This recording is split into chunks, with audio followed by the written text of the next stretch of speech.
आपकी सेल की बात करें तो क्या रहती है? अगर आपके 1000-2000 ऑर्डर आप प्रोसेस कर रहे हो तो मेरे हिसाब से लाख रुपए आप पर डे का निकाल सकते हो। आप क्या मीशो पे सेल करते हैं? हाईएस्ट सेलिंग प्रोडक्ट आपका रहता है? कॉन्टेक्ट लेंसेज, Contact मैं lenses। Fashion related contact lens sale करता हूँ और मल्टी सोल का हमारा ज़्यादा है। स्टार्टिंग फेज में क्या गलतियां की होंगी आपने जब आपने शुरुआत की थी अपने ई कॉमर्स में बिजनेस की? सर गलती ये की थी, महंगे रेट पे हमने प्रोडक्ट उठाए थे। जो हमारे साथ हुई थी सेल्स बूस्ट थी एक चीज़, उसमें क्या हुआ था सर, हमारा सारे प्रोडक्ट 1 रुपये पे कस्टमर को डिलीवर हो। वो कैसे? आपका फेवरेट प्लेटफॉर्म कौन सा? सर मेरा फेवरेट प्लेटफॉर्म है मीशो, क्योंकि बहुत लोग इस चीज़ से ऑफेंड हो सकते हैं क्योंकि मीशो इन चीज़ों के लिए थोड़ा बदनाम है। अच्छा, तो मीशो पे स्टार्ट करने के लिए क्या करना पड़ता है? मीशो के लिए सबसे पहले सर जीएसटी 5 से 10 हज़ार रुपये में उसका स्टार्ट हो सकता है, बट उसके पास एक कंप्यूटर और प्रिंटर होना चाहिए। जिनको अभी तक नॉलेज नहीं है तो वो आ सकते हैं। अगर उनको कहीं दिक्कत लगती है, प्रोडक्ट एनालाइज से दिक्कत है या लॉजिस्टिक्स से दिक्कत है, कॉन्टेक्ट कर सकते हैं मुझे कि हाँ भाई किस तरीके से काम हो सकता है। मतलब ये सिखाने के आप उनसे पैसे लेंगे? नहीं सर, बिल्कुल। अच्छा, ये तो क्योंकि बहुत सर अच्छी अगर बात है। पैसे लेने वाली बात होती सर तो फिर तब तो हम कंसल्टेंसी खोल लेते। मतलब महीने में आप 2 से ढाई करोड़ रुपए का सेल करते हैं। नमस्कार दोस्तों, मैं हूं संदीप मिश्रा और मेरे पॉडकास्ट चैनल में आपका स्वागत है भाई एक और नई वीडियो के साथ। दोस्तों आज हमारे साथ है भाई ई कॉमर्स की दुनिया से महादेव नौटियाल जी, बिल्कुल सर। जो कि आज आपको ई कॉमर्स की स्ट्रेटजीज प्लस टिप्स और कैसे ग्रो कर सकते हो अपने ई कॉमर्स बिजनेस को, वो बात हम आज करने वाले हैं। तो भाई ई कॉमर्स का बड़ा नाम है और सबसे पहले तो आपका स्वागत करना चाहूंगा। नौटियाल जी कैसे हैं आप? बहुत बढ़िया सर, आप बताइए सर कैसे? बस मैं भी बिल्कुल बढ़िया और चंगा। शुरुआत करते हैं पॉडकास्ट की। बिल्कुल सर। आपके शुरुआती दिनों से स्टार्ट करते हैं। ई कॉमर्स में जब आप आए तो इंस्पिरेशन क्या थी आपकी ई कॉमर्स में आने की? सर इंस्पिरेशन मेरी ये रही कि जब मैं दिल्ली गया तो पहले मैंने शुरुआती दौर पे वहाँ पे पढ़ाई की। फिर मैं एक मित्र है हमारे, उनसे मेरी मुलाकात हुई तो फिर हमने वहाँ पे डिस्कस किया था कि ऑनलाइन अभी क्या किस तरीके से चल रहा है। तो उस टाइम पे ऑनलाइन बिल्कुल लो था। उस टाइम पे ज़्यादा लोग थे नहीं कि जो काम करते थे ऑनलाइन में। तो शुरुआत में सर ईबे उस टाइम चलता था, जिस टाइम हमने स्टार्ट किया था आज से 9-10 साल पहले। उस टाइम ईबे चलता था तो हमने ईबे से शुरुआत की थी सर। फिर ईबे के बाद हम धीरे धीरे फ्लिपकार्ट, अमेजोन, अभी फिलहाल में मीशो, ये सब चीज़ों पे काम कर रहे हैं। अच्छा ना, आप उत्तराखंड से हैं वैसे, है ना? जी बट सर। आपने बिजनेस स्टार्ट किया दिल्ली से। आपने बिजनेस जो अपने दिल्ली राजधानी से क्यों स्टार्ट किया? क्यों उत्तराखंड में कोई दिक्कतें थी आपको वहां पे स्टार्ट करने में? दिक्कतें भी थी, अपॉर्चुनिटियाँ उतनी नहीं थी, क्योंकि हर चीज़ के लिए एक मैनेजमेंट चाहिए और मैनेजमेंट वहाँ पे शायद नहीं हो पाता उस टाइम पे, क्योंकि बहुत सारी चीज़ ऑनलाइन से रिलेटेड चाहिए होती है, लॉजिस्टिक्स चाहिए होते हैं, फिर डिलीवर कैसे होगी प्रोडक्ट, बहुत सारी चीज़ें होती जो वहाँ पे थोड़ी मुश्किल थी। तो इस वजह से शुरुआत दिल्ली से ही हुई थी सर। जो ई कॉमर्स स्टार्ट करते हैं लोग, शुरुआती दिनों में क्या मुसीबतें आती हैं उनको? जब आपने स्टार्ट किया तो क्या मुसीबतें आपने फेस की? सर मुसीबतें उस टाइम पे नॉर्मल तो मनी सबसे मेन रहता है कि अगर आपको कुछ करना है तो मनी भी होना चाहिए आपके पास पैसे होंगे तभी आप काम कर सकते हैं। तो एक वो आते थे, प्लस ये था कि उस टाइम पे कोई हमें वैसी गाइडेंस थी नहीं, क्योंकि यूट्यूब वगैरह, इंस्टाग्राम, ये सब उतना नहीं था कि किसी से पता लगे या कुछ इस तरीके का। तो हमने खुद ही फिर शुरू में जब मैंने काम किया तो मैंने खुद ही सारा स्टार्ट किया। तो थोड़ा थोड़ा सीख के फिर नुकसान भी देखे हमने उसमें कि कहाँ पे हमें नुकसान होता है। फिर जैसे जैसे प्रोडक्ट एनालाइज हुए वैसे आगे काम होगा। कैसे ई कॉमर्स स्टार्ट किया जा सकता है? अगर किसी बिगिनर को ई कॉमर्स स्टार्ट करना है तो क्या चीजें हैं जो स्टेप बाय स्टेप जरा समझाइए शॉर्ट में थोड़ा। बिल्कुल सर, बिल्कुल। ऐसा होता है सर, जब हम सेलर बनते हैं तो शुरुआत में हमें पहले एक कंपनी रजिस्टर करनी होती है अच्छा। कि आपको कोई जीएसटी एक लेना पड़ेगा। और जो आपका एड्रेस है, आपका हाउस भी हो सकता है या कॉमर्शियल प्लेस भी हो सकता है, आप अपने हाउस से भी ये काम कर सकते हो, नो डाउट कि हो सकता है, बिल्कुल हो सकता है। तो घर से जैसे आपने स्टार्ट किया, शुरुआत में आप क्या करो कि प्रोडक्ट ले आओ। 2-4 प्रोडक्ट आप लेके आए मार्केट से जिसमें आपकी इन्वेस्टमेंट कम हुई। ये जो ई कॉमर्स है सर, इसमें मेन यही है कि आपकी इन्वेस्टमेंट वैसी नहीं लगती जैसे अदर बिजनेस में लगती है। लाइक दुकान होगी या फैक्ट्री होगी, इसमें क्या है, आपको इन्वेस्टमेंट पहले से ही करनी होगी। इसमें ये है कि आप 5,000 से भी शुरू कर सकते हैं, 10 से भी शुरू कर सकते हैं। पर ये है कि अगर आपके पास ऑर्डर आते हैं, शुरुआत में आपकी पेमेंट साइकिल तो चलेगी नहीं। तो उसके लिए आपको मनी भी थोड़ा बहुत होना चाहिए कि 50,000 लाख रुपए के आसपास की हो आपके पास, की ऑर्डर्स आते हैं तो आप डिस्पैच कर पाओ। तो ये रहता है। तो अभी क्या रहती है आपकी सेल? अगर इस वक्त की बात की जाए, जैसे मान लीजिए किसी ने स्टार्ट दिया तो उसका इन्वेस्टमेंट क्या रहता है? ठीक है, कितना वो मार्जिन निकाल सकता है, कमीशन कितनी रहती है, इसके बारे में बात करते हैं। जी सर, मैं आपको बताता हूँ कि कमीशन तो सर, जैसे अमेजोन है, इनका तो 15 से 20% के बीच बीच में कमीशन होता है। ठीक है। और मीशो का कमीशन अभी 0 है। ओनली शिपिंग सर उनकी चलती है, तो शिपिंग का ही वो लेते हैं।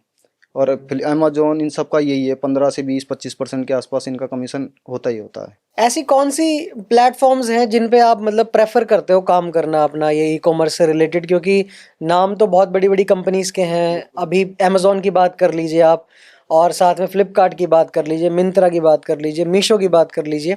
आपका फेवरेट प्लेटफॉर्म कौन सा है? सर मेरा फेवरेट प्लेटफॉर्म है मीशो, अच्छा, मीशो।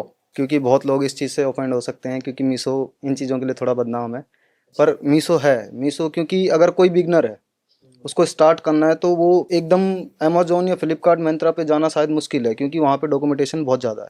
अच्छा। उसमें ब्रांड भी आपके पास चाहिए, फिर एफएसआई लाइसेंस भी चाहिए, बहुत सारी चीज़ें वो उनको चाहिए होती है। तो मीशो पे ऐसा कुछ नहीं है। अच्छा, तो मीशो पे स्टार्ट करने के लिए क्या करना पड़ता है? मीशो के लिए सबसे पहले सर जीएसटी, जीएसटी तो आपको मस्ट चाहिए ही चाहिए। के बाद अकाउंट खुलेगा। अकाउंट के बाद आप लिस्टिंग, फिर आपके प्रोडक्ट क्या है, उसकी प्राइसिंग, डिस्क्रिप्शन, टाइटल वगैरह देखिए। कीवर्ड्स जितने सही रहेंगे उतना प्रोडक्ट ज़्यादा सर्च होता है मार्केट प्लेस की साइटों पे। आपका प्रोडक्ट यूनिक होगा, उसमें व्यूज़ आएंगे, तभी कुछ हो सकता है उसमें, ये चीज़ है। सो आप ये कह रहे हो कि आपको फ्लिपकार्ट और अमेजोन इसलिए नहीं पसंद क्योंकि वहाँ पे डॉक्यूमेंटेशन वर्क ज़्यादा रहता है, बिगनर नहीं कर पाएगा सर। बिगिनर नहीं कर पाएगा। बट एक चीज़ मुझे जो लगता है कि मीशो पे स्कैम्स बहुत ज़्यादा होते हैं, मीशो पे फ्रॉड बहुत ज़्यादा है, मीशो पे सेलर का भी नुकसान होता है। देखिए, जो खरीदने वाला होता है, बायर होता है, उसको तो कोई दिक्कत कभी नहीं आती, बट जो मेन दिक्कत रहती है सेलर्स के साथ, मैन्युफैक्चरर्स के साथ, उनके साथ है। तो वो उसके बारे में बताइए, थोड़ा एक्सप्लेन करिए क्या होता है। मैं आपको बता दूं कि अगर कोई ऑनलाइन में ई कॉमर्स पे काम करना चाह रहा है, तो वहाँ पे आप एक चीज़ तो हमेशा नोट करो कि आप अपने प्रॉफिट या जो भी आपका एक स्ट्रेटजी है, उसमें आप 10 से 15% तो पहले ही लेस कर दो। वो आप अपने या तो नुकसान में भी जोड़ सकते हो। क्यों होता क्या है सर कि कभी जो सेलर होते हैं ना, सेलर, अब वो चाहे मीशो पे होगा, और सबसे मेन बात ये है कि अमेजोन हो या फ्लिपकार्ट हो या मीशो हो, उस पे जो प्रोडक्ट बिक रहा है वो बेचने वाला सेलर एक ही होगा। अच्छा। तीनों प्लेटफॉर्म पे बेचने वाला वही होगा। तो सेलर कभी क्या करता है, सेलर को अपनी रेटिंग्स, अकाउंट्स, क्योंकि उसके भी पीछे बहुत सारी चीज़ें होती है, तो वो नहीं चाहता है कि कस्टमर को ख़राब प्रोडक्ट जाए, गलत रेटिंग आए, जिससे क्या होता है, लिस्टिंग डाउन होती है, सेल ख़त्म होती है, ये सब बहुत सारी चीज़ें उसमें होती है। तो आपको ये है कि सेलर के थ्रू, तो ये बहुत रेयर है कि बहुत कम सेलर होंगे जो फ्रॉड में, स्कैम में शामिल होंगे। हैं अभी बहुत सारे हैं मार्केट में, बहुत सारे हैं जिसमें होता है स्कैम बहुत सारी तरीके से। कस्टमर के थ्रू भी होता है स्कैम, सेलर के थ्रू भी होता है, प्लस लॉजिस्टिक्स के थ्रू भी होता है। ये तीनों चीज़ें हैं जो इसमें इन्वॉल्व होती है। जिसमें क्या होता है कि जैसे सर आपने कोई प्रोडक्ट परचेज़ किया, वो आपके पास गया, रिटर्न में उन्होंने कुछ और डाल के दे दिया, तो वो कस्टमर साइड से फिर स्कैम हो गया। और अगर सेलर के थ्रू जा रहा है, तो सेलर खुद तो बहुत कम करते हैं। ज़्यादातर लॉजिस्टिक्स में क्या होता है कि वो ऑर्डर्स का लेबल चेंज कर देंगे या प्रोडक्ट चेंज कर देंगे, जिसकी वजह से कस्टमर भी ऑफेंड हो जाते हैं थोड़े से कि प्रोडक्ट ख़राब आया है या इस तरीके से आया है। बाकी डैमेज आइटमों का होता है कि आप जो प्रोडक्ट सेल कर रहे हो उसका एटलीस्ट डैमेज ना हो, पैकेजिंग आपकी सही होनी चाहिए हर हाल में, कि आपका प्रोडक्ट जाए कस्टमर तक तो वो डैमेज ना हो। जी। तो मुझे ऐसा लगता है कि मीशो पे ये सब ज़्यादा होता है। होता है, बिल्कुल होता है सर। तो आप कैसे सरवाइव कर रहे हैं मीशो के साथ? सर एक्चुअल में हम 4-5 सालों से मीशो के साथ जुड़े हुए हैं, और हम सच बताएं तो हमने एक्चुअल जो बूम देखा है वो मीशो पे ही ज़्यादा देखा है। क्योंकि अमेजोन इन सब चीज़ों पे क्या है कि आपको जो भी प्रोडक्ट आप सेल करोगे, उस प्रोडक्ट के लिए आपको बहुत कुछ करना पड़ेगा। जैसे कि मैं आपको बता दूं, एडवर्टाइजमेंट करने पड़ेंगे, रेटिंग्स करवानी पड़ेगी, तो उसमें थोड़ी सी इन्वेस्टमेंट भी लग जाती है। तो प्रोडक्ट जो शुरुआत में बिगनर होगा तो उसको तो कमाना था पहले, तो वो पहले ही वहाँ पे ख़राब हो जाएगा। पर मीशो पे आप ऐसा है कि आप कोई भी प्रोडक्ट लाइव करो, और उस पर थोड़ा सा प्राइसिंग का ध्यान रखो कि आपकी अगर प्राइसिंग अदर कंपटीटर से लो है, तो 100% प्रोडक्ट चलेगा। मीशो के ऊपर मैंने सुना है कि जो चीप प्रोडक्ट्स होते हैं वो ज़्यादा बिकते हैं, ऐसा है क्या? बिल्कुल सर, बिल्कुल। चीप तो नहीं कह सकते सर, पर ये है कि लो प्राइस कह सकते हैं। लो प्राइस है क्योंकि मीशो पे लोग क्वांटिटी चाहते हैं। उनको ये चाहिए कि अगर मेरे को एक आइटम मंगानी है तो उसके साथ मेरे को 2-3 क्वांटिटी में मिले वो। और मीशो पे चलने वाले सेलर भी वही हैं जो क्वांटिटी में थोड़ा प्रोडक्ट बेच रहे हैं। अच्छा। कि अगर उन्होंने कोई प्रोडक्ट सपोज दैट 20 रुपए का लेके आए, वो उसको 3 पीस में बेच सकते हैं, तो प्रोडक्ट की कॉस्ट 60 रुपए पहुंच जाएगी। और ऐसा भी रहता है कि जो मीशो पे क्वालिटी रहती है प्रोडक्ट की वो भी बहुत कम रहती है। रहती है सर, अगर प्रोडक्ट थोड़ा सा लो प्राइस का हो या वैसा होगा तो उसकी थोड़ी बहुत होती है, पर वो रेटिंग से पता लग जाता है सर। अगर आपको मीशो पे हो या कहीं भी आपको प्रोडक्ट खरीदना है तो आप सेलर की रेटिंग देख के बता सकते हो कि इनका काम पीछे कैसा है, क्योंकि सब कुछ उसमें होता है सर। रेटिंग होती है, फोटोज होती है, चलो फेक भी है, कुछ फेक भी है, सारे थोड़ी फेक होंगे, बिल्कुल। कुछ कुछ होंगे। आप क्या मीशो पे सेल करते हैं अभी, मतलब आपका कौन सा है जो हाईएस्ट सेलिंग प्रोडक्ट आपका रहता है? कॉन्टैक्ट लेंस है सर, कॉन्टैक्ट मैं fashion lenses. Related contact lens sale करता हूँ, और ओके। मल्टी सोल का हमारा ज़्यादा है, बाकी अदर भी हमारे प्रोडक्ट हैं काफ़ी जो हम सेल करते हैं। क्या मार्जिन रहता है उसके अंदर मीशो के साथ? फ्लिपकार्ट पे भी करते हैं आप? बिल्कुल सर। फ्लिपकार्ट अमेजोन दोनों करते हैं आप? तो फ्लिपकार्ट पे क्या मार्जिन रहता है आपका, और मीशो पे क्या रहता है, और अमेजोन पे क्या रहता है? सर हमारा हमेशा मार्जिन हर प्लेटफॉर्म पे सेम रहे, हम किसी में उसको, क्योंकि हम अपने प्रोडक्ट को थोड़े बहुत डिफरेंस प्राइस पे डालते हैं कि कहीं 10 रुपये ज़्यादा हो या कम हो, इस तरीके से चलता है, क्योंकि प्रोडक्ट सेम है, उसकी जो हमारी परचेजिंग है उसका प्राइस तो सेम ही है। तो आगे अब इनका क्या होता है कि ये अमेजोन, इस पे आप 25 से लेकर 30% तक आप मार्जिन रख सकते हो। बाकी नॉर्मली जितने भी सेलर्स होंगे या जो भी होंगे 20 के अब रहते हैं।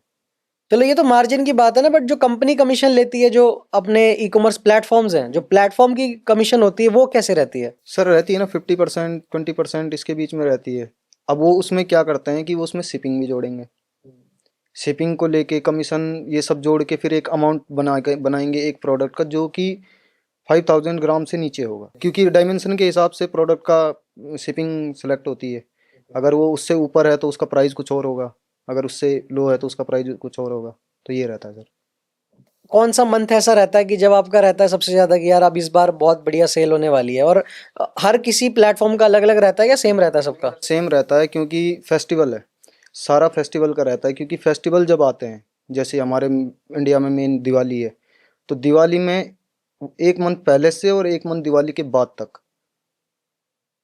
जितना भी है प्रोडक्ट की क्वांटिटी आपको बहुत ज़्यादा आ सकती है, अच्छा। क्योंकि ऑर्डर आपके इतने आ जाएंगे कि जितने आपके करंट में चल रहे हैं आप उससे डबल ट्रिपल भी जा सकते हो।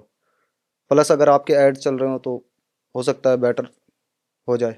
अब बात करते हैं कि जैसे मीशो पे किसी ने सेटअप लगाना है अपना, तो वो किस तरीके से अपना सेटअप लगा सकता है? क्या क्या शुरुआती काम है जो उसको करने होंगे?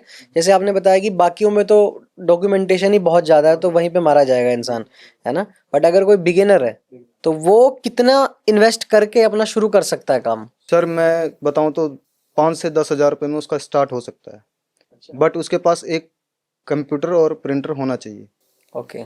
जिससे वो लिस्टिंग्स करे अपनी, या लेबल्स जनरेट करे।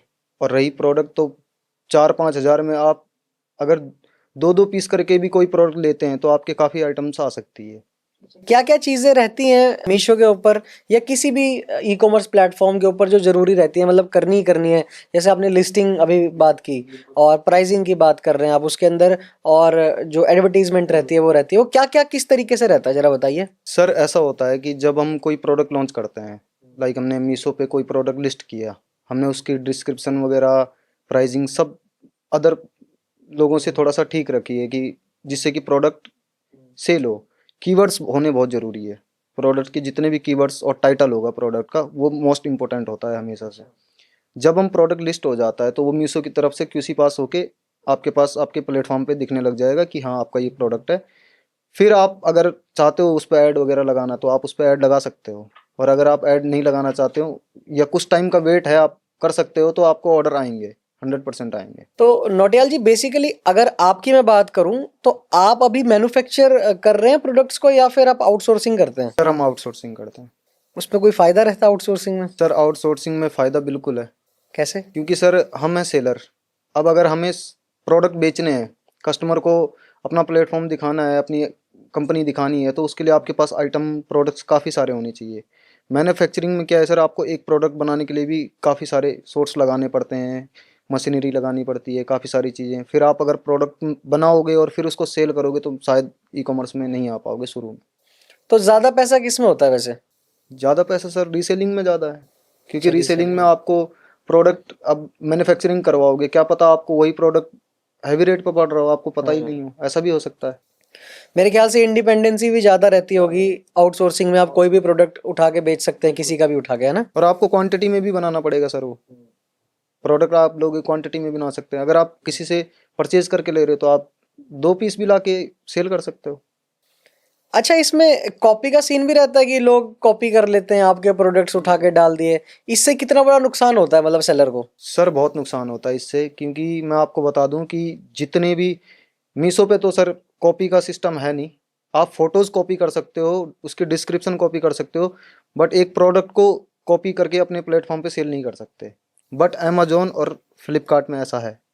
अच्छा। उसमें क्या है कि अगर आपका कोई नॉन ब्रांडेड प्रोडक्ट है जो जेनरिक में चल रहा है, वो जेनरिक है, बिना ब्रांड का है या कोई उसका वो नहीं है, तो उसमें क्या है कि आप उसको कॉपी करके सेल कर सकते हो, और उसी एक ही प्रोडक्ट पे 10 से 12 सेलर हर टाइम होंगे, अलग अलग रेट पे। आपके साथ हुआ कभी ऐसा? बहुत बार हुआ है सर, फ्लिपकार्ट में होता था ऐसे, जब हमारे पास ब्रांड नहीं थे। फिलहाल अभी तो हमने करे हैं ब्रांड वगैरह भी, एक दो हमने स्टार्ट करे अपने, काफ़ी 2018 में ब्रांड चालू कर दिया था सर मैंने। तो उस पर काम करा, तो फिर उसमें होती नहीं है, क्योंकि आपके पास उसके डॉक्यूमेंट सारे होते हैं, तो आपको दिक्कत नहीं होती। अच्छा, अभी मीशो पे क्या चल रहा है, मतलब यूनिक क्या चल रहा है, अलग क्या चल रहा है सबसे? सर मीशो पे अभी यूनिक मैं बताऊं, जो काफ़ी लोगों को अभी पता शायद नहीं होगा, जो सेलर हैं, क्योंकि काफ़ी पुराने सेलर भी हैं, तो उनको भी कई बार नहीं पता लगता है। तो अभी सबसे मेन इनका ये चल रहा है कि मीशो में पहले क्या होता था कि आपके प्रोडक्ट आपके यहाँ से डिस्पैच हुए, डिस्पैच होने के दौरान ही रास्ते में आपके प्रोडक्ट, क्या पता लेबल चेंज कर दें वो, या कुछ भी कर सकते हैं, प्रोडक्ट के साथ कोई छेड़खानी हो सकती है, ठीक है। पर अब मीशो ने एक नई चीज़ लॉन्च की है सर, उसमें क्या है कि जितने भी सेलर होंगे, जो सेलर जिनके ऑर्डर्स 1000 या 1500 से ऊपर ऊपर के हैं, तो उनको वेलमो लॉजिस्टिक प्रोवाइड कर रहे हैं मीशो की तरफ से। तो वो आप उसमें आप ये कर सकते हैं कि आपकी बैगिंग से लेकर, प्रोडक्ट की सीलिंग से लेकर, और डिस्पैच से लेकर, और प्रोडक्ट ने कहाँ पे जाके वो करना है, तो उसका आप पूरा वो रख सकते हैं अपने लॉजिस्टिक्स के इससे। तो बेसिकली आपका ही लॉजिस्टिक रहेगा वो, और मीशो हैंडल करेगा, मीशो की टीम हैंडल करेगी। तो जी अच्छा स्टेप है मीशो बिल्कुल के सर, बिल्कुल। थ्रू, अभी है ना? जस्ट हाल ही में ये लॉन्च हुआ है, और काफ़ी सेलर थोड़े बहुत आए हैं इसमें अभी। इससे सेलर की सिरदर्दी भी थोड़ी कम हो बहुत जाएगी। कम सर, चोरी का कोई चांस नहीं है ना, क्योंकि आप खुद ही बैगिंग कर रहे हो, खुद ही स्कैनिंग कर रहे हो, खुद ही आप रिटर्न भी आपके पास आ रहा है, तो आप रिटर्न को भी खुद ही वो कर रहे हो, तो आपको पता है कि अगर इस बैग के अंदर 50 पैकेट है तो 50 मतलब 50 ही होंगे। अच्छा, क्या लगता है आपको, मीशो आने वाले सालों में इनको बीट कर पाएगा, फ्लिपकार्ट अमेजोन को? बीट तो नहीं कर पाएगा, क्योंकि अमेजोन काफ़ी ग्लोबल है, अभी वर्ल्ड वाइड है, तो अमेजोन बीट तो नहीं कर पाएगा, पर कंपटीशन में है, क्योंकि Amazon, Flipkart India India run कर रहा है अभी, और हम्म। अमेजोन पूरे वर्ल्ड वाइड कर रहा है, तो फर्क है सर।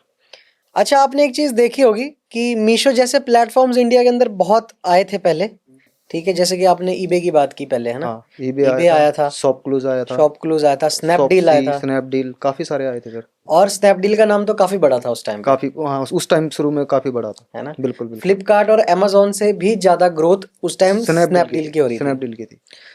तो ये लोग क्यों नहीं मार्केट में सरवाइव कर पाए? सर स्नैपडील तो मैं ये कहूँगा इस वजह से नहीं सर्वाइव कर पाया, क्योंकि वो क्या करता था, जैसे अभी की डेट में मैंने 100 पैकेट अगर डिस्पैच किए, तो 100 पैकेट में से मेरे कुछ डिलीवर हुए, कुछ रिटर्न आए, कुछ आरटीओ हुआ। तो ये क्या करते थे सर, आरटीओ प्लस कस्टमर दोनों का चार्ज आपसे लेते थे, सेलर से। स्नैपडील ये काम करता था, जिसकी वजह से सेलर उस पर काम नहीं कर पाए, क्योंकि सेलर ज़्यादा से ज़्यादा कस्टमर रिटर्न तक के पैसे पे कर सकता है, पर वो आरटीओ भी अगर आ रहा है, तो उसका जो कस्टमर को डिलीवरी नहीं हुआ, या कस्टमर ने फ़ोन नहीं उठाया, या कोई रीज़न की वजह से वो डिलीवर नहीं हुआ, और आप उसके भी पैसे ले रहे हो, तो वो तो फिर नहीं कर पाएगा ना, सेलर कहाँ से कर पाएगा वो, तो उसमें तो आपके पास क्या पता 50 पैकेट भी वापस आ जाएं, हम्म। तो आपके तो बहुत पैसे लॉस में चले जाएगा, तो इस वजह से वो सर्वाइव नहीं कर पाए। अच्छा, ये तो रही चलो ई कॉमर्स कंपनीज की बात। जो सेलर्स हैं, आप लोग जैसे हैं, तो आप लोगों को सरवाइव करने के लिए क्या चाहिए होता है? सर प्रोडक्ट, बेहतरीन प्रोडक्ट। अच्छा, अगर आपके पास प्रोडक्ट अच्छा है। हाँ, अगर आपके पास प्रोडक्ट अच्छा है और क्वालिटी कस्टमर को समझ आ रही है, तो 100% बिकता है सर।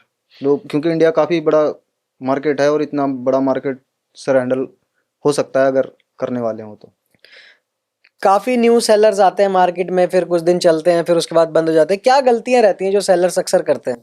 सर गलतियाँ ये करते हैं कि सब्र नहीं है, हर चीज़ के लिए एक सब्र चाहिए होगा। अब ऑनलाइन कोई वो तो है नहीं, मैराथन तो है नहीं कि आप भागे और 100 मीटर की रेस लगा के या कुछ करके आगे, क्योंकि उसमें तो आपको टाइम तो देना ही पड़ेगा, क्योंकि प्रोडक्ट पे व्यूज़ आने कि किस हिसाब के व्यूज़ आ रहे हैं। अब सर मैं आपको बता दूं, अगर आपके इसमें 4 लाख 5 लाख व्यूज़ आते हैं पर डे, तब जाके आपको 300 ऑर्डर आएंगे। तो इस ये थोड़ा सा पॉइंट रहता है इसलिए। स्टार्टिंग फेज में क्या गलतियां की होंगी आपने जब आपने शुरुआत की थी अपने ई कॉमर्स में बिजनेस की? सर गलती ये की थी, महंगे रेट पे हमने प्रोडक्ट उठाए थे। और और जितने भी सेलर है सर, मैं ये सबको कह सकता हूँ, जो भी पर्सन किसी नए प्रोडक्ट पे काम करता है वो शुरुआत में महंगा ही प्रोडक्ट उठाता हम्म, क्योंकि शुरुआत में मुझे लगता है कि डिस्ट्रीब्यूटर्स मिलना भी है। बड़े मुश्किल होता डिस्ट्रीब्यूटर होगा। मिलना नहीं है, प्लस हमारे मेरे टाइम जब मैं शुरुआत की थी उस टाइम नॉलेज नहीं थी। सबसे मेन मुद्दा तो ये था, नॉलेज नहीं थी। और हम, आपको पता है सर, पहाड़ साइड के लोग हैं, हमारे पास इतनी भी नॉलेज उस टाइम नहीं थी कि हम भाई इतना सब कुछ कर पाएँ। एक मैनेजमेंट बनाना, अपने तरीके से बनाना और जीरो से फिर उसको कहीं से लेके आना, तो वो नहीं हो पाता था ना। अच्छा, आपकी ना क्या बड़ी बड़ी गलतियां रही वो बताइए जरा, जो आपने शुरुआत में की और आपका काफी नुकसान हुआ उस वजह से। सर मैंने गलतियां ऐसे है कि हमारे साथ ऐसा होता था कि जैसे हमने किसी प्लेटफॉर्म पे काम किया, जैसे मैं आपको बताता हूँ शॉपक्लूज के बारे में बताता हूँ। शॉपक्लूज में क्या था सर कि हमें लगता था कि हमने अपने प्रोडक्ट में 500 ग्राम डाला है तो वहाँ पे भी 500 ग्राम ही होगा, पर वो ऐसा नहीं होता था सर। वो क्या करते थे कि आपका प्रोडक्ट 1000 ग्राम में ही जाएगा, चाहे वो छोटा है या बड़ा है, चाहे जैसा भी है। और अगर आपका प्रोडक्ट 500 ग्राम में है तो आपको उसकी फोटोज या उसके डायमेंशन, वेट वगैरह ये सब शॉपक्लूज पे अपलोड करना पड़ेगा, तब आपका प्रोडक्ट उसमें आएगा। और दूसरा उसमें क्या था सर कि उनमें सेल्स बूस्ट नाम की एक चीज़ थी जो हमारे साथ हुई थी। सेल्स बूस्ट थी एक चीज़ जिसमें, एडवर्टीजमेंट हाँ, बेसिकली। उसमें क्या हुआ था सर, हमारा सारे प्रोडक्ट 1 रुपये पे कस्टमर को डिलीवर हो गए, जिसमें हमें ऑर्डर्स इतने आए कि कोई हद नहीं है। और हमने वो डिस्पैच भी किए और वो कस्टमर को भी गए, जिसकी वजह से हमें लॉस भी हुआ। तो ये क्या होता था कि जैसे शॉपक्लूज की तरफ से आपको कोई कॉल आई, आपने कॉल पिक करी और उतने में ही वो उन्होंने वहाँ से बूस्ट चालू कर दिया और वो नुकसान लग गया। ये भी गलतियाँ होती थी। प्लस प्रोडक्ट अच्छे नहीं मिलते थे। जैसे कि हमने कोई आइटम उठा ली, जैसे हमने एक बार सर मैं आपको बताऊँ, हमने स्क्रू ड्राइवर लिए, ठीक है, स्क्रू ड्राइवर लिए। तो उसका क्या था कि उसका बाहर जो उसकी बॉडी थी, तो उसके टूटने के बहुत चांसेस रहते थे। वो कस्टमर को जाता था तो पहले ही ब्रोकन हो जाता था। मैं समझ गया हूँ किसकी हाँ, बात कर रहे हैं, जो पीले डब्बे में आते थे। बिल्कुल बिल्कुल बिल्कुल, वो ब्रोकन हो जाता था, तो उसमें भी नुकसान लगा। फिर चॉपर्स बेचते थे हम, वेजिटेबल कटर्स वगैरह ये सब बेचते थे, तो वो भी आधे ज़्यादा टूट के आते थे। फिर हमने अच्छे से एनालाइज किया कि हम किस प्रोडक्ट पे काम कर सकते हैं, तो हमने ये डिफाइन किया कि एक तो ऑनलाइन में जिस चीज़ में साइज का इशू है, उसमें मुझे थोड़ा लगता है कि दिक्कत रहती है उस प्रोडक्ट में। कहीं भी अगर साइज आ गया या आपने कुछ भी मंगाया और उसमें साइज का इशू है, तो कस्टमर रिटर्न करता ही करता है। लाइक अपना क्लोथिंग। लाइक आपने टी शर्ट मंगाई, अब कभी क्या होता है कि सर 32 नंबर आपको भी आता है और मुझे भी आता है, पर पहनने पर अलग अलग है, तो कस्टमर वो कर देता है। अब मैं इसमें आपको बता सकता हूँ, जैसे हम सॉक्स सेल करते हैं, तो सॉक्स में कोई साइज ही नहीं है, फ्री साइज है। फ्री साइज है। तो फ्री साइज में काम कर सकते हैं। फिर वो भी देखना होता है कि हमारी रिप्लेसमेंट क्या है, कितने दिन की रिप्लेसमेंट है, 7 डेज रिटर्न है या कितने दिन का है। तो ये सारे कुछ ऐसे प्रोडक्ट हैं जिसमें रिटर्न भी कम है, आप रिटर्न भी नहीं कर सकते, तो ये भी थोड़ा बहुत है उसमें। तो जिसमें साइज है, मेरे को लगता है कि उसमें थोड़ी बहुत रिटर्न के चांसेस ज़्यादा है। अगर आपका प्रोडक्ट बिना साइज का है तो बेस्ट है। आपने स्टार्टिंग में एक बात कही थी वो बूस्ट वाली, वो थोड़ा सा एक बार फिर से बताएंगे, क्योंकि मुझे लगता है कि आपने काफ़ी जल्दी जल्दी में दो चार चीज़ें बता दी हैं। आपने बोला कि शॉप क्लूज की तरफ से आपको कॉल आया और वहां पे कोई ऑप्शन था बूस्ट करने का। तो बेसिकली बूस्ट से मैं समझ पा रहा हूँ कि एक एडवर्टीजमेंट रन हो गई, एडवर्टाइजमेंट, यस है ना? यस। एडवर्टीजमेंट रन होगी। बिल्कुल, एडवर्टीजमेंट रन हो गई तो आपके प्रोडक्ट ज्यादा से ज्यादा लोगों को दिखेंगे। दिखने लगे, बिल्कुल, ये इसका एक वो है। वो बिल्कुल। ठीक है, बट आप कह रहे हो कि आपका प्रोडक्ट 1 रुपए में सेल हो गया। 1 रुपये में सेल हो गया सर। वो कैसे? वो ऐसा हुआ कि वो जो उन्होंने हमारा जो प्राइस था ना, वो 99% के डिस्काउंट पे कस्टमर को शो करवा दिया। इसमें गलती किसकी थी? और कंपनी की गलती थी, तो आपकी तरफ से कोई गलती नहीं थी? क्योंकि सर उस टाइम पे इतनी सुनवाई भी नहीं थी कि अगर आप करोगे कि हाँ भाई कुछ सुनवाई हो उस पर, तो वो सीधे हाथ खड़े कर देते हैं कि सर हमारे यहाँ से आपने कॉल आई या जो भी है आपने एक्सेप्ट किया और वो बूस्ट लग गया। जी, तो आपने वो ऑर्डर कैंसिल क्यों नहीं कर दिया सारे? कैंसिल सर, फिर अकाउंट्स पे भी तो बात आती है कि अकाउंट्स भी तो, फिर अगर आप डिस्पैच नहीं कर रहे हो तो पीछे से सस्पेंड हो जाएगा। अच्छा। ये भी थोड़ी दिक्कत होती है, तो इसलिए हमने जितने थे वो डिस्पैच करे। उस टाइम पे नुकसान लेके हमने काम किया, पर किया। कितना नुकसान हुआ था उस टाइम पे? सर नुकसान 2-2.5 लाख तो उस टाइम था, बहुत रकम थी अपने लिए। 2-2.5 लाख का नुकसान आपने सिर्फ 1 रुपए की वजह से वो झेला? की वजह से सर, बिल्कुल। ऑनलाइन ये काम करना आसान नहीं है, आसान नहीं है सर, बिल्कुल, है ना? सब कुछ देखना पड़ता है। जी। तो ठीक है, कंटिन्यू करते हैं आगे। काफी बातें हो गई ऐसी वाली नुकसान वाली, है ना। अब बात करते हैं कि आपने किया क्या, अभी अचीव क्या किया यहाँ पे आने के बाद। सर अचीव ये है कि जब शुरुआत में मैंने काम किया तो उस टाइम पे कुछ टाइम तक हम बहुत अच्छे चले, हमने काफ़ी अच्छा काम किया। पर बीच में जब लॉकडाउन हुआ था सर, तो उस टाइम पे थोड़ा सा बिजनेस पे ब्रेक लग गया था, क्योंकि प्रोडक्ट्स डिलीवर नहीं हो पा रहे थे प्रॉपर तरीके से। तो इस वजह से उस टाइम पे लॉसेज वगैरह देखे। पर उसके बाद हमने जब दोबारा से स्टार्ट किया लॉकडाउन के बाद, तो चीज़ें फिर धीरे धीरे ठीक हुई। और फिर ऑर्डर्स का ही गेम है सर, नंबर्स ही दिखते हैं, नंबर है तो पैसा भी है, सब कुछ है। अगर आपके ऑर्डर्स के नंबर हैं, आपको 500, 1000, 2000, कोई कोई को 5000 ऑर्डर भी आते हैं, 10,000 ऑर्डर वाले भी हैं। तो अगर आपके नंबर्स हैं तो डेफिनेटली पैसा भी होगा और काम भी होगा। अच्छा, तो वैसे अगर हम मंथली आपकी सेल की बात करें तो क्या रहती है। सर मंथली सेल तो मैं आपको, ये तो सर वैसे डिस्क्लोज करने वाली बात हो गई है। पर ये है कि सर अगर आपके ठीक ठाक ऑर्डर हैं, अगर आपके 1000, 2000 ऑर्डर आप प्रोसेस कर रहे हो, तो मेरे हिसाब से लाख रुपए आप पर डे का निकाल सकते हो। पर डे का लाख रुपए आप निकाल सकते हो। तो अगर आपके 2000 ऑर्डर के आसपास हैं तो जब शुरुआती दिनों में हो जाता है ऐसा। शुरुआती दिनों में नहीं होता सर, आपको टाइम देना पड़ेगा, क्योंकि आपको अपनी लिस्टिंग मजबूत करनी ही पड़ेगी। लिस्टिंग आपकी मजबूत होगी तभी आपको, अब आज की डेट में क्या होता है सर, आपने 1000 लिस्टिंग की, 1000 लिस्टिंग थोड़ी चलेगी, उसमें से सिर्फ 10, 12 या 20 लिस्टिंग हो सकती जो चलेगी। पर वही लिस्टिंग आपको एक एक सैलरी के बराबर लगेगी कि हाँ भाई, एक एक लिस्टिंग मेरे को इतना कमा के दे रही है। तो मेन लिस्टिंग का ही होता है। अच्छा, तो ये उस पे भी तो डिपेंड करता होगा कि कौन सा प्रोडक्ट है आपका, क्योंकि जो सस्ते प्रोडक्ट्स होते होंगे वो ज़्यादा बिकते हैं ना, क्वांटिटी में बिकते हैं। और जो आपके बड़े प्रोडक्ट्स होते होंगे वो कम बिकते होंगे। सिंगल सिंगल ही सेल होते हैं, पर उनका मार्जिन रहता है, मार्जिन पे भी काम करते हैं वो। मेन प्रोडक्ट्स जैसे आपने बताया कि हाँ, कॉन्टेक्ट लेंसेज है, कॉन्टेक्ट लेंसेज बिल्कुल। हैं। मेन यूएसपी क्या रहती है आपकी। सर यूएसपी हमारा ये रहता है कि हमने, जब हमने कॉन्टेक्ट लेंस में काम किया था, तो उस टाइम पे हमने ये देखा कि कस्टमर को अभी किस चीज़ की ज़रूरत है। मैंने, मेरा जो इस तरीका था मैंने कॉन्टेक्ट लेंस में जाने का, वो ये था कि उस टाइम पे इंस्टाग्राम लॉकडाउन के बाद आपको पता ही है काफ़ी चलने लग गया था। तो उस टाइम पे लोग क्या करते थे कि वीडियोस वगैरह बनाते थे, टिकटॉक भी चलता था, ये सब बहुत सारी चीज़ें चलते थे। तो वो क्या करते थे, उनको लेंस चाहिए होते थे स्पेशली वीडियोस बनाने के लिए या शादी पार्टी वगैरह के लिए, ये हो सो। तो हमने उस टाइम पे उस चीज़ को प्रोवाइड करने की कोशिश करी कि क्या हम इसमें काम कर सकते हैं। तो मैंने फिर कॉन्टेक्ट लेंस में काम किया और हमें उसमें सही रहा हमारे लिए। हम्म। तो मतलब आप ये कह रहे हैं कि आप महीने का 30 से 50 लाख के सर बीच में अर्न करते हैं। नहीं मतलब ये इतना, आपने मुझे अपना मार्जिन बताया था या फिर आपने मतलब जो टोटल टर्नओवर होता है महीने का। देखो सर मैं आपको बताऊं, अगर आपको 5 लाख रुपए महीना आ रहा है, तो आपकी हम्म। सेल 20 लाख से ऊपर है, 30 लाख से ऊपर है। हम्म।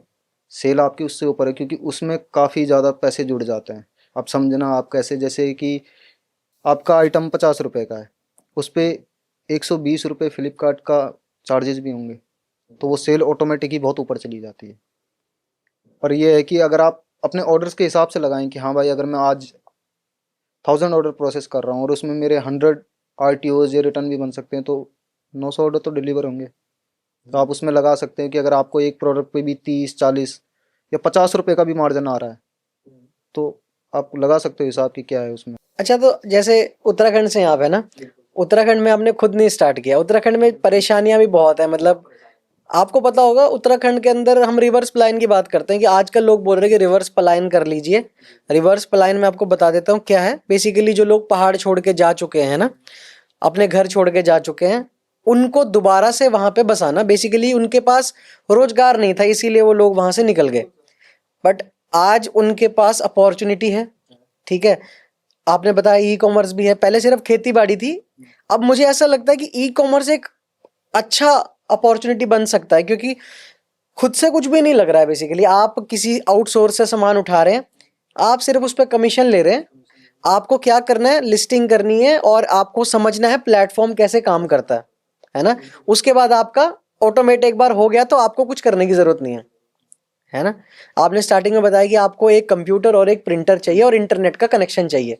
और आज मुझे लगता है कि पहाड़ में ऐसी कोई जगह नहीं होगी जहां इंटरनेट का कनेक्शन या बिजली नहीं है। हर किसी के घर में कंप्यूटर भी है और इंटरनेट भी है। इंटरनेट भी है, बिल्कुल सर। एक जो एक्स्ट्रा चीज़ है वो प्रिंटर। तो 3 से 4 हज़ार रुपए का प्रिंटर आ जाता है। बिल्कुल सर। या आप अगर यूज़ करना चाहे टीएससी का, आप अच्छा यूज़ कर सकते हैं प्रिंटर, जिससे आपको ये है कि लेबल्स आपके कोई निकाले ना, या थोड़ा। तो मोटा मोटा 10 से 15 हज़ार के हाँ, बीच 10 से 15 हज़ार, में बिल्कुल आप स्टार्ट कर सकते हैं ई स्टार्ट कर कॉमर्स सकते का हैं, बिजनेस। बिल्कुल सर। अच्छा, अब बात करते हैं पहाड़ की, जैसे कि हम बात कर रहे थे कि रिवर्स पलायन, तो आपका क्या ख्याल है इसको लेके, आप कैसे लोगों की मदद कर पाओगे? सर मैं रिवर्स प्लान के बारे में पहले तो ये कहना चाहूँगा कि हमारे यहाँ से जितने भी लोग पलायन हुए हैं, उसका मेन मुद्दा यही था कि हमारे पास कोई भी अपॉर्चुनिटी नहीं थी। Employment zero. एम्प्लॉयमेंट जीरो था, कोई भी मैनेजमेंट ऐसा आया ही नहीं, ना इंडस्ट्री की तरफ से आया, ना गवर्नमेंट की तरफ से आया कि कुछ ऐसा आए कि जिससे वहाँ के जो युवा हैं वो होल्ड हो सके। वो हो ही नहीं पाए, सब सारे लोग बाहर गए। अब लोगों को क्या है, थोड़ी सी इंटरनेट वगैरह आ गया है तो बहुत सारी चीज़ें तो अब रिवर्स कर सकते हैं। पर रिवर्स करने में मैं आपको बताऊं कि अभी भी बहुत सारी दिक्कत है। जैसे कि मैं आपको बताऊं कि अगर आपको सपोज दैट उत्तरकाशी में सेलर बनना है तो आप नहीं बन सकते अभी। ऐसा क्यों? क्योंकि सर लॉजिस्टिक्स नहीं है ना। अच्छा। अगर लॉजिस्टिक होंगे तभी तो काम होगा। अब जैसे मैं हूँ सर, मैं दिल्ली आके काम करने लगे, अगर मुझे लॉजिस्टिक्स उत्तरकाशी या चिन्यालीसौड़ में मिलता तो मैं वहाँ पे करता ना सर। आप ये बताएंगे, आप उत्तराखंड से हैं, ये भी एक बार बता दीजिए, आप कहाँ से हैं बेसिकली? सर मेरा गांव का नाम बादसी है, और ये चिन्यालीसौड़ उत्तरकाशी डिस्ट्रिक्ट के अंडर में आता है, तो उत्तराखंड से बेसिकली। अच्छा, तो वहाँ पे अभी लॉजिस्टिक्स नहीं है। नहीं है सर। लाए कैसे जा सकते हैं वहाँ पे, इस मुद्दे पे बात करते हैं ना, कैसे आएंगे? कैसे आएंगे, मैं इस पे भी बात करूंगा सर, और एक इस पे भी बात करेंगे कि कंपनीज करती क्या है। अब जैसे मैं आपको बताऊं सर, अमेजोन, फ्लिपकार्ट हो या मीशो हो या मिंत्रा हो या अदर कोई कंपनी हो, ब्लिंकिट हो या कोई भी ऐसी ई कॉमर्स कंपनियां जो काम कर रही है, इन्होंने क्या किया सर, इन्होंने प्रोडक्ट डिलीवरी का सिस्टम तो बनाया पहाड़ में, कि प्रोडक्ट पहाड़ में डिलीवर कैसे होगा, क्योंकि लोग तो हैं ही वहाँ पे, काफ़ी लोग रह रहे हैं, ऑर्डर कर रहे हैं, यहाँ से ऑर्डर जा रहे हैं, हमारे पास खुद बहुत सारे ऑर्डर हैं जो मैं उत्तराखंड के डिस्पैच करते हैं हम रोज। पर उसमें उन्होंने क्या किया सर, डिलीवरी डिलीवरी करने के तो ऑप्शन सारे ले आए, पर उन्होंने पिकअप का कोई ऑप्शन नहीं लाया, क्योंकि अगर पिकअप का ऑप्शन होता तो रोजगार होता, 100% होता। पिकअप मतलब सेलर से बेसिकली? सर अब देखो, समझना आप बात को, हमारे उत्तराखंड में बहुत सारी चीज़ें होती है, हर किसी के घर में इतनी जगह ज़मीन तो होती है कि आदमी कुछ बो सके या कुछ कर सके, कोई प्रोडक्ट तैयार कर सकते हैं हमारे यहाँ से। तो वो क्या करते हैं सर कि बस हम उनको ना किसी डीलर को दे देते हैं, लाइक दिल्ली से कोई डीलर आया या कहीं से कोई डीलर आया, उसको हमने प्रोडक्ट सस्ते रेट पे सेल कर दिए। पर अगर हम हमारा वही प्रोडक्ट है, हम उस प्रोडक्ट को 4 भागों में भी बांट सकते हैं। अगर कोई 1 kg का है, सपोज दैट कोई दाल का ही पैकेट है, वो 1 kg का है, उसको 4 हिस्सों में बांट सकते हैं, और उसके 4 ऑर्डर बन सकते हैं, और 4 गुना प्रॉफिट कमाया जा सकता है ऑनलाइन के थ्रू। जी। पर वो होगा नहीं, क्योंकि लॉजिस्टिक्स नहीं है। क्योंकि अगर कोई वहाँ पे सेलर अकाउंट बनाना चाहता है तो वो पिन कोड ही नहीं आएगा। तो मेरा मुद्दा यही है कि जो ये वाली नाइंसाफ़ी है कि आप प्रोडक्ट डिलीवरी सब हो रहा है, क्योंकि वहाँ से जाहिर सी बात है इनकम भी हो रही है, सब कुछ हो रहा है, वहाँ के लोगों के लिए ऐसा क्यों नहीं हुआ कि वहाँ के लोग सेलर बने? उनके पास भी तो काफ़ी सारी प्रोडक्ट हैं, पहाड़ में क्या चीज़ नहीं होता।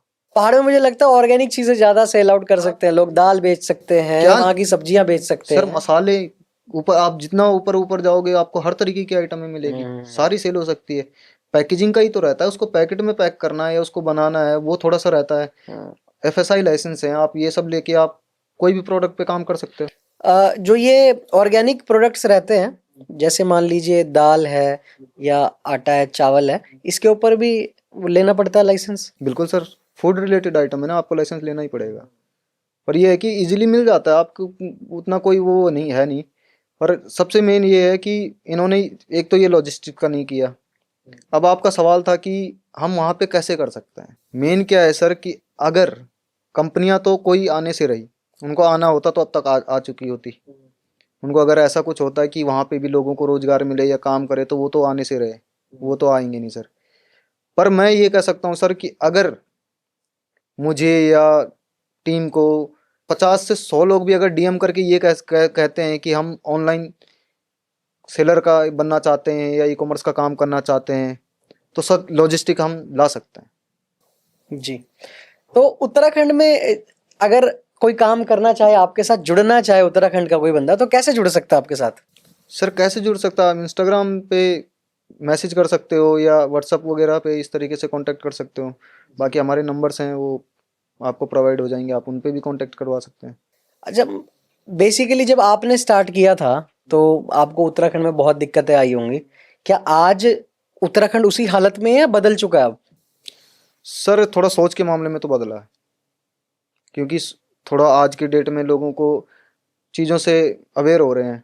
लोगों को बाहर काफ़ी सारी चीज़ें दिखी है, या काम करने का तरीका है, या कुछ कर सकते हैं, तो काफ़ी लोगों ने किया है। बहुत अच्छा अच्छा काम कर रहे हैं। अपने उत्तराखंड में बहुत सारे लोग हैं जो बहुत बढ़िया बढ़िया काम कर रहे हैं सर, उसमें आप भी एक हैं।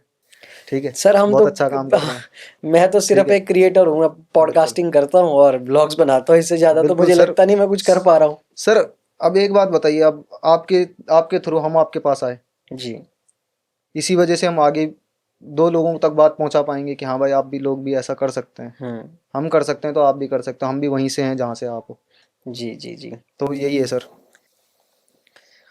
नौटियाल जी, उत्तराखंड के जो युवा अभी पीढ़ी है उसके लिए आप क्या कहना चाहेंगे? क्योंकि युवा पीढ़ी ज्यादातर इस टाइम पे क्या हो रहा है, या तो वो होटल लाइन में जा रहे हैं या आर्मी में, आर्मी का भी अब कम हो चुका है, ठीक है, या फिर कहीं जॉब कर रहे हैं, 10 से 15 हज़ार रुपए की जॉब कर रहे हैं, बाहर होटलों में जॉब कर रहे हैं। सच्चाई यही है उत्तराखंड की, ठीक है। कुछ लोग हो सकता है क्योंकि उत्तराखंड में ज्यादातर लोग जो है ब्राह्मण होते हैं, तो मे भी हो सकता है कि वो पंडिताई की लाइन में चले जाएं, ठीक है। सच्चाई तो यही है ना, यही सच्चाई है इनकी। तो आप कैसे इन्फ्लुएंस कर सकते हो इन लोगों को, यूथ को कैसे इन्फ्लुएंस कर सकते हो, क्या कर सकते हो आप यूथ के लिए? सर मैं यूथ के लिए इतना कर सकता हूँ कि जब मैं युवा था तो उस टाइम मुझे जो लगता था वो ये था, सबसे बड़ी परेशानी है कि हमारा जो माइंड सेट था ना वो कभी बिजनेस की तरफ था ही नहीं। बचपन से हमें किसी ने बिजनेस की राय कभी दी ही नहीं, जो सच बात है। अगर हमें भी बिजनेस की राय मिलती तो दो चार फौज में जाते, दो चार होटल इंडस्ट्री में जाते, दो चार बिजनेस में भी जाते, पर नहीं जाते हैं सर बिजनेस में, क्योंकि वैसा माइंड सेट था ही नहीं। बिजनेस से डर लगता है लोगों को? बिल्कुल लगता है, उत्तराखंड में लगता है सर। काफ़ी लोगों को लगता है डर, क्योंकि उनको ज़्यादा बड़े नुकसान झेलना शायद थोड़े बहुत दिक्कत लगती हो मेरे हिसाब से, पर उनको करना चाहिए। मुझे ऐसा लगता है कि रिसोर्सेज भी नहीं है वहां पे इतने। रिसोर्सेज भी नहीं है सर। अब कोई छेड़ेगा तभी तो रिसोर्सेज भी होंगे। मेन ये है कि वहाँ पे कोई छेड़ना ही नहीं चाहता। अच्छा, आपको कितने साल हो चुके हैं मतलब अपने इस ई कॉमर्स की दुनिया में? तो 10 साल होने वाले हैं सर, 10 साल होने वाले हैं मुझे कंप्लीट, क्योंकि मैं 2017 से पहले से इस लाइन में आ गया था। अच्छा, तो आज आप अपने 10 सालों का एक्सपीरियंस हमारी ऑडियंस को बताइए, और कैसे उनकी हेल्प हो सकती है, आप किस तरीके से हेल्प कर सकते हैं, कुछ टिप्स देकर जाइए, मतलब जिससे इनका भला हो जाए भाई। सर मैं यही कहना चाहूँगा कि जितने युवा लोग हैं, चाहे वो उत्तराखंड के हो या कहीं के भी हो, भटको मत। थोड़ा माइंड सेट रखो अपना, और जितना हो सके आप लोग इस चीज़ का ध्यान रखो कि यार हम कोई नई चीज़ करें। अगर आप नई चीज़ करोगे, रेवोल्यूशन लाओगे, तभी कुछ हो पाएगा। अगर एक आदमी भी नई चीज़ को छेड़ेगा या नई जनरेशन को छेड़ेगा, अब सर मैं आपको बता दूं, ऑनलाइन ही है, सपोज दैट ऑनलाइन एक कल्चर है सर, और ये कल्चर एक्सेप्ट करना पड़ेगा, और लोगों ने कर भी लिया है।